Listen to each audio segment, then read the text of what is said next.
Hello students, a very good morning to all. Today I will teach you chapter 12 of class 8, that is how I taught my grandmother to read. So in this story, when I was a girl of about 12, I used to stay in village in North Karnataka with my grandparents. जब मैं 12 years की थी तो मैं उस village के अंदर north Karnataka के अंदर मेरे ग्रैंड पेरेंट्स के साथ स्टे करती थी. those days the transport system was not very good और उस टाइम ट्रांसपोर्ट सिस्टम इतना अच्छा नहीं था. So we used to get the morning paper only in the afternoon. The weekly magazine used to come one day late और जो weekly magazine होती थी वो एक दिन लेट आती थी. So all of us would wait eagerly for the bus which used to come with the papers, weekly magazine and the post. और जितने भी लोग थे वहाँ पर वो ईगरली बस का वेट करते थे जो कि पेपर्स और वीकली मैगजीन लेकर आती थी. At that time, Triveni was a very popular writer in Kannada language. She was a wonderful writer. Her style was easy to read and very convincing. और उस टाइम जो त्रिवेणी थी वो एक पॉपुलर राइटर थी कन्नड़ लैंग्वेज की और वो एक वंडरफुल राइटर थी. उसकी जो स्टाइल थी रीड करने की वो काफ़ी ज़्यादा कन्विंसिंग थी. One of her novels, Kashi Yatra, appeared in the serial form of Kannada weekly Karmveer Dan. It is a story of an old lady. और ये स्टोरी एक ओल्ड लेडी की है जिसकी जो डिज़ायर थी वो काशी और वाराणसी जाने की थी. Most Hindu believes that going to Kashi and worshipping Lord Vishweshwar is the ultimate पुण्य. और बहुत सारे जो हिंदूज थे वो ये बिलीव करते थे काशी में जाकर लॉर्ड विश्वेश्वर की वर्शिप करना एक पुण्य की तरह होता है.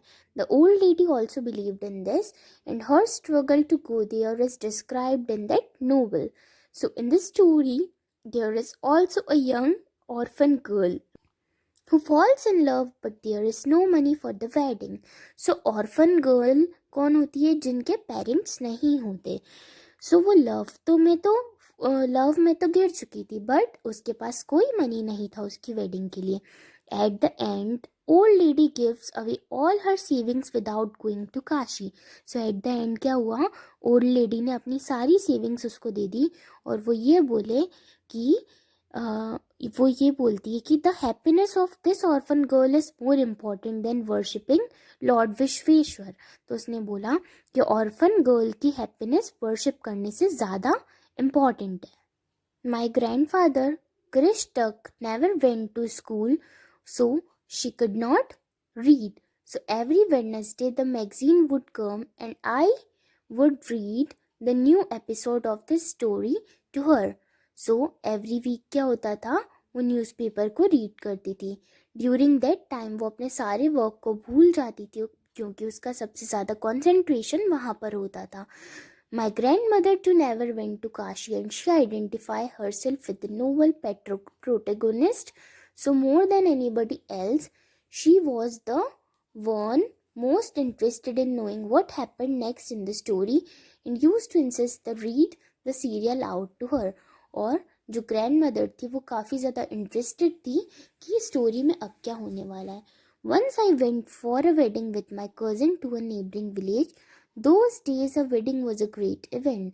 और उस टाइम जो वेडिंग था वो एक ग्रेट इवेंट था. We children enjoyed ourselves through. We would eat and play endlessly, savoring the freedom because of all the elders were busy. I went for a couple of days but ended up staying there for a week. So वो कुछ week तक वहाँ stay करा था उसने. When I came back to my village, I saw my grandmother in tears. I was surprised for I had never seen her cry even in the most difficult situations. What happened? I was worried. Avva, is everything all right? Are you okay? She nodded but did not reply.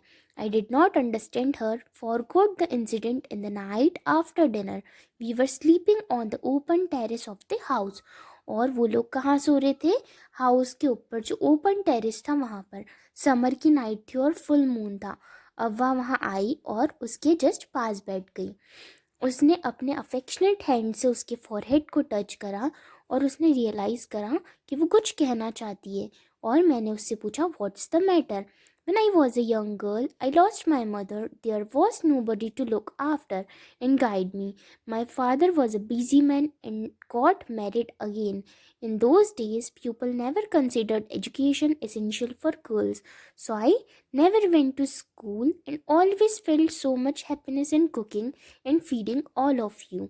So मेरे लिए education से ज़्यादा important cooking हो चुकी थी और मुझे लोगों को फीड करवाना काफ़ी ज़्यादा अच्छा लगता था। सो उसको स्कूल जाने के लिए नहीं जाने के लिए कोई रिग्रेट फील नहीं हुआ। So I made sure that my children and grandchildren studied well. तो वो बोलती है कि मेरे चिल्ड्रन और ग्रैंड चिल्ड्रन को मैं वेल एजुकेशन दूंगी। आई could not understand why my 62 years old grand mother was telling me a 12 years old the story of her life in the middle of night, but I knew loved her immensely and there had to be some reason why she was talking to me. Looked at her face, it was unhappy and eyes were filled with tears. और जब उनको देखा तो उनको देख के ऐसा लग रहा था कि वो काफ़ी ज़्यादा अनहैप्पी है और उनकी आईज फुल ऑफ टीयर्स से फिल थी। अवा don't cry, what's the matter, can I help you in any way, क्या मैं तुम्हारी हेल्प कर सकती हूँ। So, Yatra and I could not understand anything what was written. मैं ईगरली वेट कर रही थी कि इसके बाद क्या होगा। दैट्स व्हाई मैंने पूछा। सो वो बोलती है कि मुझे नहीं पता आंसर। अव्वा कंटिन्यू बोलती है, I have decided to learn the Kannada alphabet from tomorrow onwards. I will work hard. I will keep Saraswati Puja day during Dussehra as the deadline. और मैं क्या करूँगा, सरस्वती पूजा। मैंने उसके फेस पे डिटर्मिनेशन देखा and then I laughed at her. Avva at this age of 62 आप alphabet सीखना चाहती, all your hair is grey, आपके जो हैंड्स हैं वो रिंकल हो चुके हैं, आपने स्पेक्टेटिकल्स वियर कर रखा है, you work so much in the kitchen for a good cause. If you are determined, आप किसी भी ऑब्स्टेकल को ओवरकम कर सकते हैं। You will work harder than anybody but I will do it for learning, there is no age bar. और वो बोलते हैं लर्निंग की कोई एज नहीं होती। नेक्स्ट डे उन्होंने अपनी ट्यूशन स्टार्ट करी। अब वह एक वंडरफुल स्टूडेंट थी। उनके अमाउंट का जो वो होमवर्क करती थी वो काफ़ी ज़्यादा अमेजिंग होता था। वो रीड करती थी, रिपीट करती थी, देन रिसाइट करती थी। और वो उनकी टीचर थी और वो उनकी फर्स्ट स्टूडेंट थी। Little did I know then one day I would become a teacher in computer science and teach 100 of students. और जो दशहरा का जो फेस्टिवल था, सीक्रेटली वो काशी यात्रा पर गई थी जो उन्होंने उस नोवेल पर पब्लिश करा था। और उनकी ग्रैंड मदर ने उनको पूजा के लिए बुलाया था और स्टूल पर बैठने के लिए बोला। उन्होंने उनको एक फ्रॉक मटेरियल का गिफ्ट कर दिया था। सो फ्रॉक का मटेरियल उन्होंने उन्हें गिफ्ट कर दिया था। Then she did something unusual, she bent down and touch my feet. I was surprise in take a break. So elders never touch the feet of youngsters. We have always touched the feet of God, elders and teacher. We consider that as a mark of respect. तो elders कभी भी youngers के feet को touch नहीं करते हैं। हमेशा youngers को गॉड के, एल्डर्स के फीट को टच करना चाहिए और उनकी रिस्पेक्ट करनी चाहिए। She said, I am touching the feet of a teacher, not of my granddaughter, a teacher who taught me so well. और वो बोलते कि मैं एक ऐसे पर्सन के फीट को टच कर रहा हूँ जिन्होंने मुझे काफ़ी अच्छे से टीच करा है और जिनसे मैंने बहुत कम टाइम में कॉन्फिडेंटली काफ़ी चीज़ें सीख चुकी है। Now I am independent. अब ये मेरी ड्यूटी है कि मैं मेरे टीचर की रिस्पेक्ट करूँ। ये स्क्रिप्चर्स में नहीं लिखा होता कि टीचर्स की रिस्पेक्ट करो, बट हमें करनी चाहिए। आई डिड रिटर्न द नमस्कार to her by touching her feet and gave me a gift to my first student. She opened it and read immediately the Little Kashi Yatra by Triveni and the publisher's name. और उन्होंने उस title को पढ़ा कि little title क्या था, Kashi Yatra by Triveni. I knew then my student had come off with flying colours. तो उन्होंने देखा कि जो उनके स्टूडेंट्स हैं वो क्या हो चुके थे, उनके अंदर काफ़ी ज़्यादा कलर्स आ चुके थे और वो अपनी लाइफ में बहुत अच्छे से आगे बढ़ चुके थे। So this is the story how I taught my grandmother to read. I hope students you understood this story and this chapter very clearly. Thank you so much, students.